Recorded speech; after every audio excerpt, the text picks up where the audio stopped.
নমস্কাৰ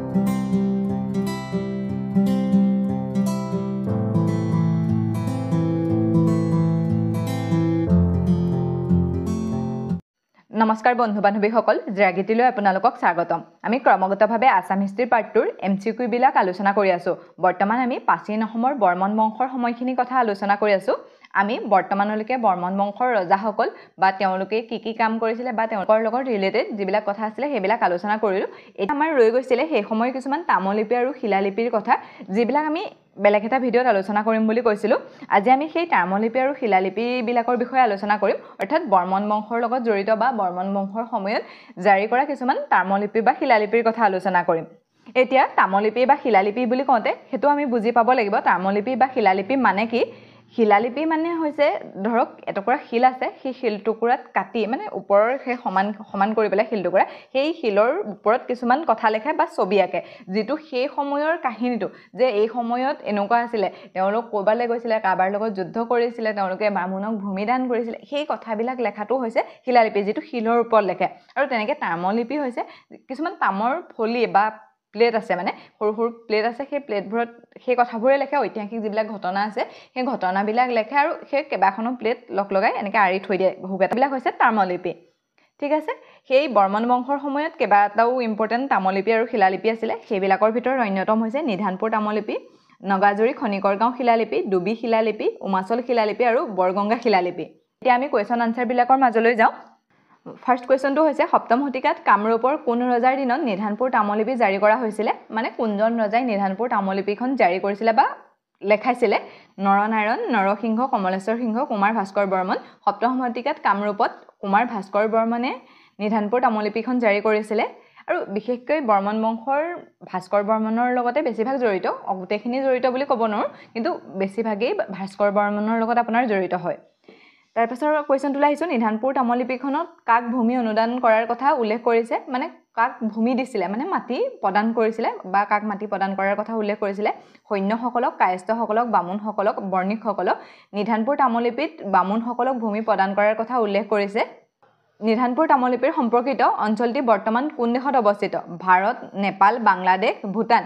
নিধানপুৰ তামলিপি চিলেটত উদ্ধাৰ হৈছিলে আৰু সেই অঞ্চলটো মানে ক'ত অৱস্থিত সুধিছে, সেই অঞ্চলটো বৰ্তমান বাংলাদেশত আছে, যিটো বাংলাদেশৰ চিলেট নামৰ জেগা আছে। সেই জেগাটুকুৰাত 1912 চনত আমাৰ এই নিধানপুৰ তামলিপিখন উদ্ধাৰ কৰা হৈছিলে।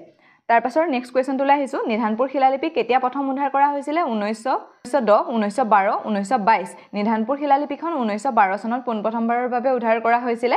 ঠিক আছে, মনত ৰাখিব সেইটো ক'ত পাইছিলে? বাংলাদেশৰ চিলেটত। নিধানপুৰ শিলালিপিখনৰ প্ৰাথমিক বিষয় কি আছিলে? চুবুৰীয়া ৰাজ্যৰ বিৰুদ্ধে সাময়িক বিজয়, বৰ্মন বংশৰ বংশাৱলী, বামুণৰ ভূমি অনুদান, মন্দিৰ নিৰ্মাণ। মানে নিধানপুৰ শিলালিপিখনত কি কথা উল্লেখ আছে বা কি লিখিছিলে সেইটো কথা সুধিছে।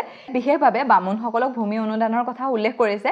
আৰু এই যিখন শিলালিপি আছিলে সেইখন শিলালিপি ভাস্কৰ বৰ্মনে কৰ্ণ সুবৰ্ণৰ যুদ্ধৰ পাছতে জাৰি কৰিছিলে।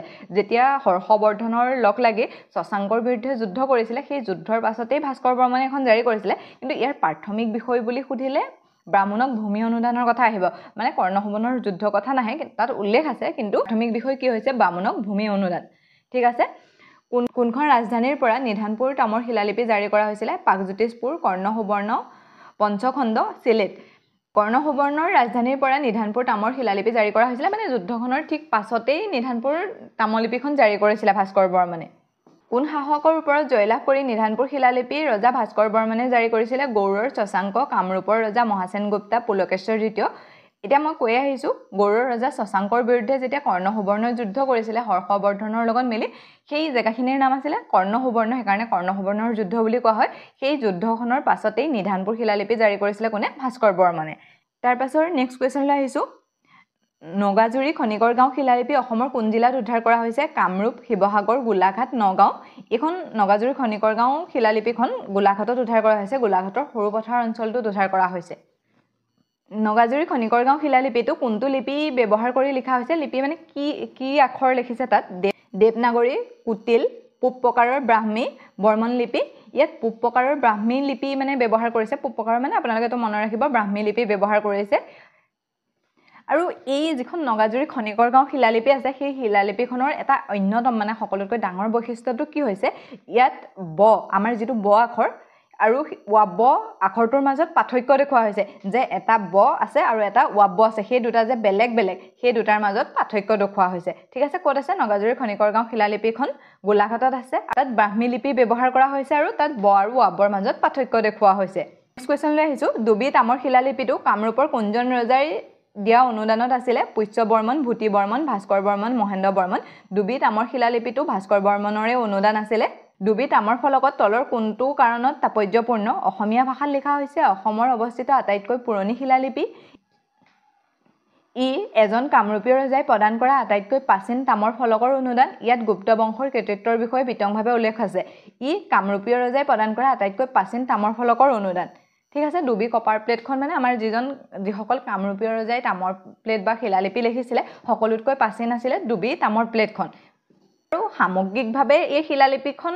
আটাইতকৈ প্ৰাচীন বা পুৰণা নহ'ব পাৰে কিন্তু কামৰূপীয় ৰজাই জাৰি কৰা সকলোতকৈ পুৰণা শিলালিপি হৈছে ডুবি শিলালিপি ঠিক আছে তাৰ পাছত আহোঁ ডুবি প্লেটবোৰ অসমৰ কোনখন জিলাত অৱস্থিত ডিব্ৰুগড় কামৰূপ নগাঁও শ্ৰীহন্ত ডুবি প্লেটবোৰ আমাৰ কামৰূপত অৱস্থিত আৰু সেইবোৰ পোনপ্ৰথমবাৰৰ বাবে 1950 চনত কামৰূপৰ ডুবি গাঁৱত পোনপ্ৰথমবাৰৰ বাবে এই প্লেটবোৰ আৱিষ্কাৰ কৰা হৈছিলে কোন শতিকাত উমাচল শিলালিপি খোদিত হৈছিলে খ্ৰীষ্টীয় 4ৰ্থ শতিকাত খ্ৰীষ্টপূৰ্ব 5ম শতিকাত খ্ৰীষ্টীয় 6ষ্ঠ শতিকাত খ্ৰীষ্টীয় 7ম শতিকাত ইয়াৰ উত্তৰটো হৈছে 5ম শতিকাত উমাচল শিলালিপি খোদিত কৰা হৈছিলে বৰ্তমান কোনখন চহৰৰ ওচৰত উমাচল শিলালিপিবোৰ অৱস্থিত তেজপুৰ শিৱসাগৰ গুৱাহাটী যোৰহাট বৰ্তমান গুৱাহাটীত এই উমাচল শিলালিপিবোৰ অৱস্থিত এই যিবোৰ উমাচল শিলালিপি বুলি কয় সেই উমাচল শিলালিপিবোৰ গুৱাহাটী মহানগৰৰ উমাচল নামৰ যিখিনি জেগা আছে আৰু সেই উমাচল নামৰ জেগাখিনিৰ নীলাচল পৰ্বতত উদ্ধাৰ হৈছে মানে ক'ত আছে বুলি সুধিব পাৰে উমাচল শিলালিপি ক'ত আছে নীলাচল পাহাৰত আছে উমাচল শিলালিপিত কোনজন দেৱতাক উৎসৰ্গিত গুহা মন্দিৰ নিৰ্মাণ কৰাৰ